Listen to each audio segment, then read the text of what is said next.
Salut tout le monde. Bon, désolé pour la pause prolongée. J'en avais vraiment besoin déjà au niveau de la langue des oiseaux. Il fallait vraiment que je puisse prendre un peu de recul.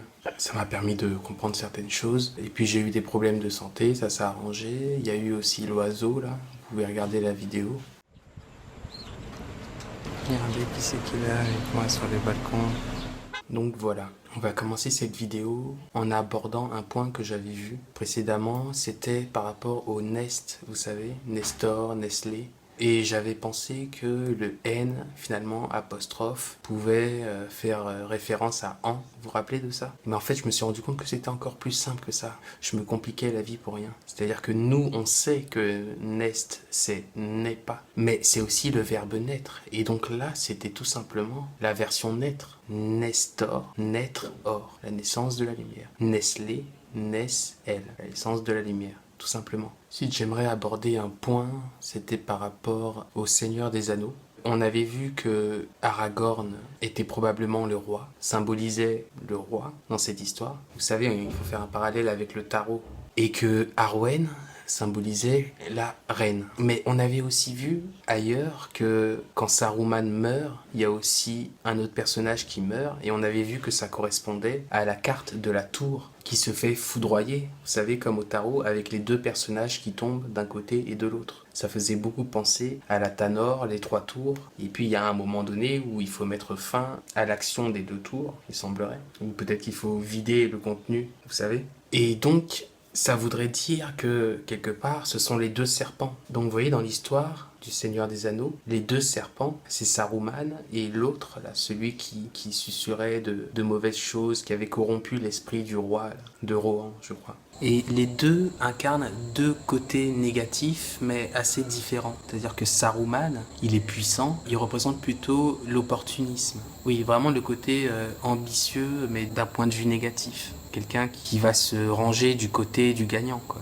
Qui ne sera pas prêt à se sacrifier pour faire le bien. Tandis que l'autre, il représente un autre aspect négatif. Là, c'est plutôt la lâcheté, quoi. Vraiment, il est faible. C'est parce qu'il est faible, justement, qu'il est méchant à ce point. Et donc lui, c'est vraiment le côté fourbe, sournois. C'est la mauvaise voix qu'on entend qui nous pousse à faire de mauvaises actions, quoi. Mais nous, on sait que les deux serpents, et le roi et la reine, finalement, c'est la même chose par rapport au caducée, vous vous rappelez, caducée de Thoth ou même d'Hermès. Pourtant, dans l'histoire, il s'agit de 4 personnages différents, mais en fait, quelque part, c'est logique. Parce que vous savez, le bien et le mal vont ensemble, s'imbriquent. Et dans une histoire d'heroic fantasy, il y a toujours un héros, des héros, et les héros, ils font le bien, ils ne font pas le mal. Contrairement au serpent qui lui symbolise justement ce côté négatif, le fait de percer, de mordre, de tuer, de décomposer la chair. On avait vu tout ça. Donc c'est pour ça qu'il a dissocié en 4 personnages différents. Le côté bien, le roi et la reine, et puis le côté négatif des deux serpents, là, il les a mis dans d'autres personnages. Le héros ne peut pas être un héros s'il fait aussi du mal. Vous voyez? Et pourquoi j'aborde ce point? Parce qu'il y a un autre point qui est intéressant. Vous savez, dans le tarot, il y a aussi le pape et la papesse.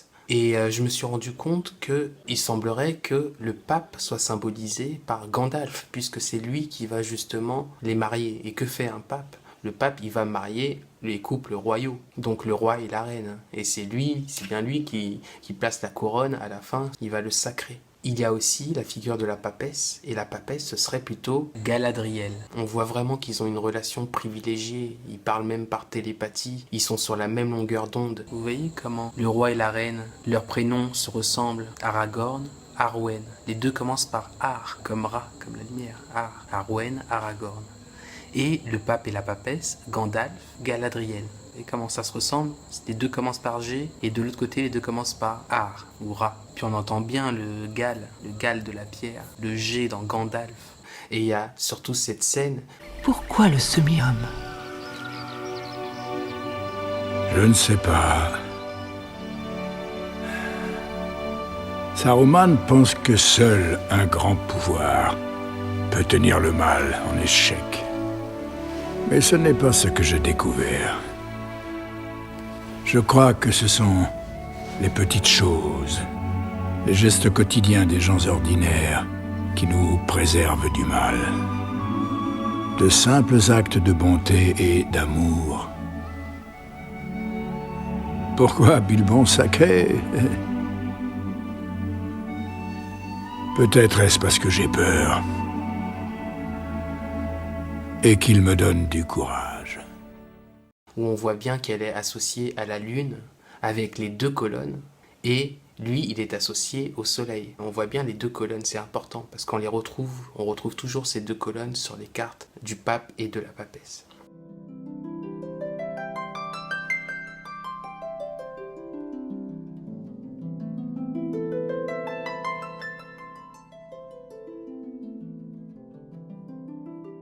Ces deux colonnes, on les connaît. C'est très similaire, quoi. On voit vraiment que le soleil se place au niveau de sa tête. On a l'impression que c'est une auréole. Et elle, il y a vraiment la lune. D'ailleurs, en parlant de deux tours dans Le Seigneur des Anneaux, il y a même un volet de la saga qui s'appelle Les Deux Tours. On reviendra sur ces deux colonnes un peu plus tard dans la vidéo. Au sujet de Saturne, il y a certaines choses que j'ai remarquées, comme par exemple au sujet des cigognes. Je ne savais pas que les cigognes étaient connues pour tuer leurs bébés. Parfois, quand elles sentent qu'elles n'auront pas assez à manger, assez de ressources pour tous leurs oisillons, elles décident d'en tuer un ou deux. Ce qui est assez rare quand même dans le règne animal, surtout chez les oiseaux, pour le notifier. C'est pas un hasard, vous voyez, si la cigogne elle tue ses bébés, Saturne il tue ses bébés en les mangeant, vous voyez, c'est pas anodin quand même. Il y a aussi un autre point que j'ai remarqué, j'avais pas fait le lien puisque j'avais peut-être pas encore compris la symbolique du pendu. Et donc quand je regardais les illustrations de Baphomet, je vous ai pas parlé du fait que le roi et la reine sont clairement, à chaque fois, ils sont enchaînés par leur cou, quoi. On dirait vraiment, on peut faire un lien avec la pendaison, quoi. Côté chaîne, souvent au niveau du cou, comme des esclaves. Vous voyez, c'est comme la colonne qu'on coupe en deux. D'abord une fois au milieu et ensuite une deuxième fois au niveau de la tête. Regardez ça. C'est juste une colonne qui a été coupée en deux. Une fois au milieu et une fois plus haut, on voit la tête qui est par terre. Rien que ça, déjà, c'est un symbole très fort qui symbolise le grand œuvre, comme on le sait, puisque ce sont les deux colonnes, le roi et la reine. D'abord le cœur, d'abord au milieu, on perce le cœur et ensuite la tête. Vous voyez. Et justement, en parlant de tête et de cœur, si on regarde à nouveau toutes les peintures que je vous avais montrées qui illustraient la mort et une vierge, vous savez, cette notion de la mort qui est accompagnée de la Vierge. Regardez les tableaux, la mort a une main au niveau du cœur et l'autre main au niveau du cou. C'est pas un hasard quand même. Faut vraiment percer le cœur, couper la tête. Saturne associé à la flèche et à la faux. Il y a un truc dont je me suis rendu compte, c'est que l'automate a un rôle important dans le symbolisme, dans l'alchimie, dans la magie. L'automate, vous savez, c'est un robot d'aspect humain qu'on a programmé en quelque sorte, de manière mécanique bien sûr, pour qu'il fasse certaines tâches. Alors il peut se mettre à écrire un message, à fumer une cigarette, peu importe. Vous voyez, c'est le principe quelque part du robot avant l'heure en fait. Ce n'est pas un magicien qui a inventé l'automate, par contre c'est clairement les magiciens qui ont développé ce principe. En tout cas les premiers automates ont été développés par des magiciens, notamment l'un des plus célèbres, et qui est français d'ailleurs, qui s'appelle Robert Houdin. C'est même de lui dont s'est inspiré Houdini pour prendre son nom, son pseudonyme. Vous voyez bien, Houdin, Houdini. Et donc Houdin, il était magicien, illusionniste. Vous savez, il y a deux types de magiciens. Ceux qui se contentent de faire des tours et il y a ceux qui inventent les tours. Ce sont des inventeurs. Et les inventeurs, en général, ils sont souvent ingénieurs. Ils s'y connaissent en mécanique. Et justement, Robert Houdin était aussi ingénieur et surtout horloger. Parce que vous savez, l'horlogerie, déjà on retombe sur le temps, donc Saturne, mais surtout c'est de la mécanique de précision, l'horlogerie. Et pourquoi est-ce que les magiciens se sont aussi vite intéressés à l'automate et l'ont développé? Bien sûr pour faire des tours de magie, on est d'accord, mais ce que je veux dire c'est que ça a des racines plus profondes. Parce que le monde de la magie est relié au monde du cirque, au monde du spectacle. Si vous vouliez voir un magicien à l'époque, vous alliez à la foire foraine ou vous alliez au cirque. Et au cirque, il y a des marionnettistes. Il y a toujours plusieurs spécialités et l'une d'entre elles, c'est le spectacle de marionnettistes. Et donc, on peut déjà voir le point commun entre un pantin et un automate. Finalement, un automate est comme un pantin. La seule différence, c'est que le pantin est animé grâce à des ficelles, alors que l'automate, lui, il est animé grâce à sa mécanique. Et il y a aussi une deuxième différence, c'est que le pantin, généralement, il est tout en bois, alors que l'automate est en métal. Mais sinon, on voit bien la ressemblance, on voit bien le point commun. Quelque part, l'automate est l'évolution du pantin, l'évolution logique, chronologique du pantin qui s'est amélioré. Et Robert Houdin est connu notamment pour avoir fait un tour de magie que l'on peut voir dans le film L'Illusionniste. C'est ce fameux tour avec l'oranger qui va grandir à une vitesse incroyable et qui va produire des oranges. En fait, ce tour-là, c'est un automate, sauf qu'il n'a pas la forme humaine, c'est un oranger. Mais c'est une machine qui a été programmée mécaniquement pour donner l'illusion d'une croissance et d'une floraison accélérée. On peut parler par exemple de Pinocchio. Pinocchio, c'est un pantin qui a été animé avec de la magie. Donc on retombe sur le monde de la magie.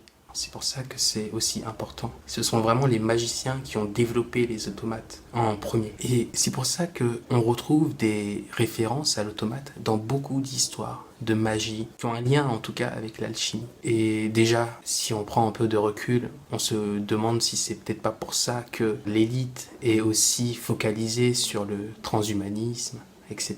Mais laissons ça de côté et intéressons-nous surtout aux références. Par exemple, dans Hugo Cabret, le film Hugo Cabret, qui parle vraiment d'alchimie, au-delà du reste, parce que c'est vraiment un beau film, je vous encourage à aller le voir. L'histoire d'un enfant orphelin qui travaille dans une gare et qui en quelque sorte est condamné à le faire clandestinement, parce que si on l'attrape, bien sûr, comme c'est un enfant, on le jettera dehors. Et bon, je vous laisse regarder le film, mais il y a beaucoup dedans d'allusions à la magie et à l'alchimie, et il y a un automate, justement, que son père lui a laissé. En fait, son père est décédé avant d'arriver à le réparer, et donc c'est quelque part son rêve d'arriver à réparer cet automate. Il est bon à noter que Hugo Cabret est aussi un voleur, puisqu'il est obligé, pour se nourrir, de voler de la nourriture dans la gare. Donc vous voyez, on retombe sur la symbolique du voleur, exactement comme dans le château de Cagliostro. Le héros est un voleur. Il y a aussi une référence à Méliès, qui était le premier, c'est l'inventeur des trucages en fait, et des effets spéciaux dans le cinéma. C'était vraiment le premier à faire ça. Il a une histoire atypique quand même, parce qu'avec la guerre, il a perdu la plupart de ses œuvres. Sa vie n'a vraiment pas été facile, quoi. Et donc on découvre tout ça dans le film à travers une autre histoire. Et figurez-vous que Méliès était aussi un magicien. Et il a même récupérer l'équipement, le matériel de Robert Houdin. Donc il y a vraiment une connexion entre Robert Houdin historiquement et Méliès. Et dans ce film-là, vous voyez, je pense vraiment que Hugo Cabret fait référence à la famille d'Houdin, parce que c'est le fils d'un horloger qui travaillait sur un automate. Les magiciens utilisaient ce genre de machine quand j'étais petit. Certains marchaient, d'autres dansaient, d'autres chantaient, mais le secret résidait toujours dans le mouvement d'horlogerie.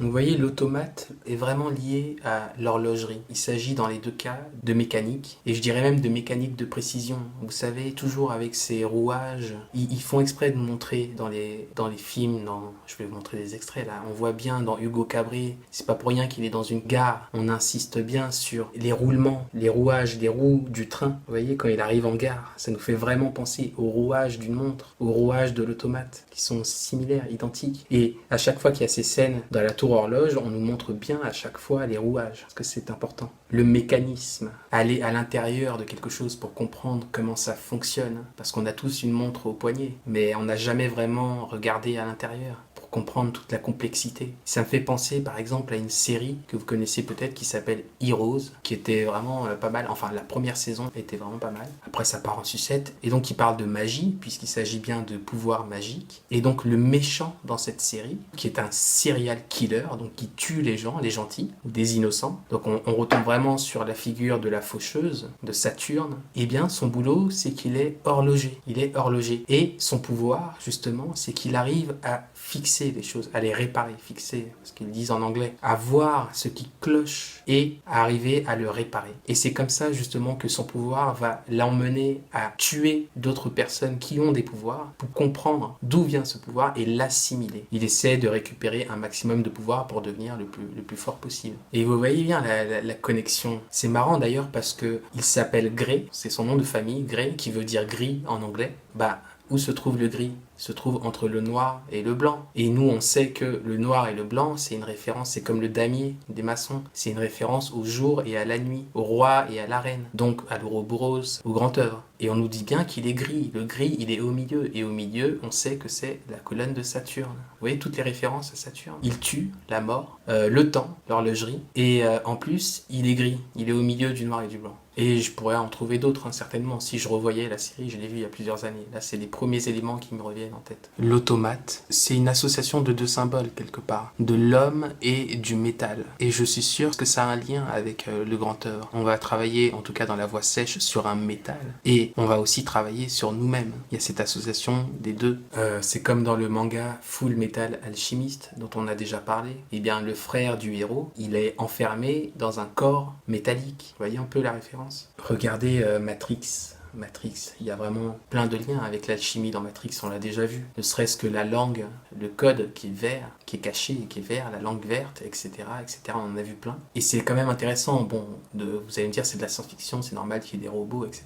Mais cette connexion avec les machines, et même à la fin, où il arrive à voir alors qu'il a les yeux bandés, vous voyez ? Dans le couple, il y en a un des deux qui est mort, il ne reste plus que le deuxième, Neo. Cette fois-ci, c'est inversé, c'est pas la reine qui a les yeux bandés, et le roi qui meurt en premier. Là, c'est l'inverse. C'est Trinity qui meurt d'abord. Et c'est lui qui se retrouve avec les yeux bandés, tout à la fin. Et la machine, l'architecte, le grand architecte, d'ailleurs, il l'appelle l'architecte, hein, sous sa forme de robot, apparaît. Et là, on voit que c'est une sorte de soleil, une sorte, ou même d'œil géant. C'est comme un œil. Donc, en référence à l'œil qui voit tout, etc. Je ne sais pas si vous vous rappelez de l'épisode 3. On avait parlé de la couleur verte et on avait parlé aussi des Borg dans Star Trek. Parce que la couleur prédominante chez eux, c'est vraiment le vert. Et leur but, leur objectif, c'est d'unifier toutes les races, d'unifier tous les peuples par la force, même s'il le faut. Mais maintenant qu'on a vu Saturne, le cube et tout ça, regardez dans quel vaisseau ils se déplacent. Leurs vaisseaux ont la forme d'un cube et parfois même d'une sphère, même si c'est plus rare. Ils ont une reine, donc on peut vraiment associer ça aux abeilles, vous vous rappelez, avec Isis. Cette reine, elle s'appelle One en anglais. Donc l'unité. Et en plus, on peut vraiment faire une connexion entre la machine et l'homme. C'est pour ça qu'ils s'appellent des Borg. Ça vient de cyborg. Et justement, leur but, en fait, ils utilisent la technologie, le côté mécanique, le côté machine, pour les rendre meilleurs, entre guillemets, pour améliorer leurs capacités. On y reviendra sûrement par la suite. J'ai pas assez creusé en profondeur pour vraiment vous en parler. Mais je tenais quand même à vous le dire pour préparer le terrain. Sinon, puisqu'on est sur Hugo Cabret, j'ai aussi remarqué autre chose. C'est que souvent, dans des films justement qui parlent de magie, d'alchimie, il y a ce symbole qui est... En fait, c'est l'association de deux symboles. Un peu comme on avait vu qu'on avait pris un arbre ou un arbuste, on avait pris du feu, on avait associé les deux, ça nous avait donné le buisson ardent.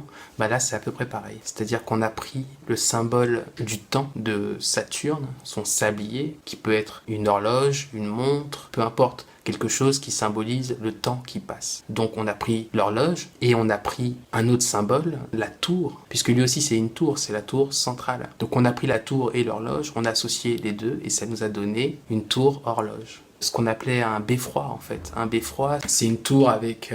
à la base, il y avait une cloche dedans. Donc on retrouvait des beffrois surtout dans des constructions religieuses comme des églises ou même par exemple des hôtels de ville, etc.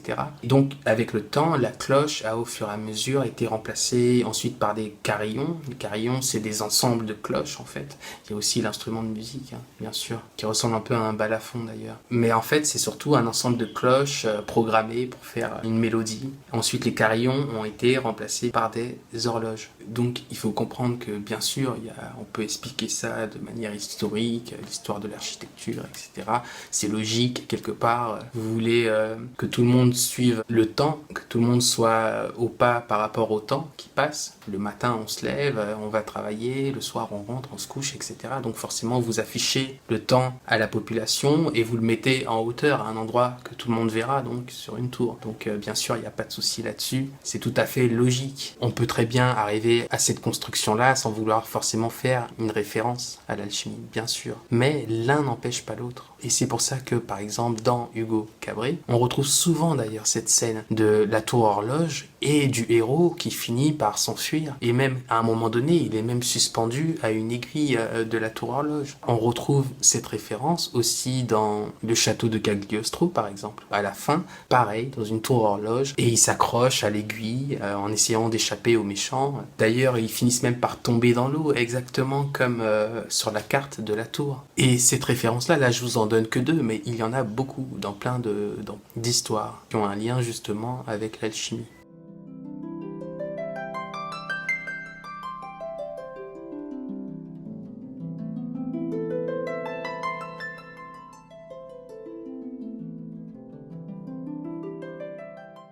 On voit aussi la tour horloge dans une scène de Peter Pan. On peut pas faire plus magique comme histoire que Peter Pan.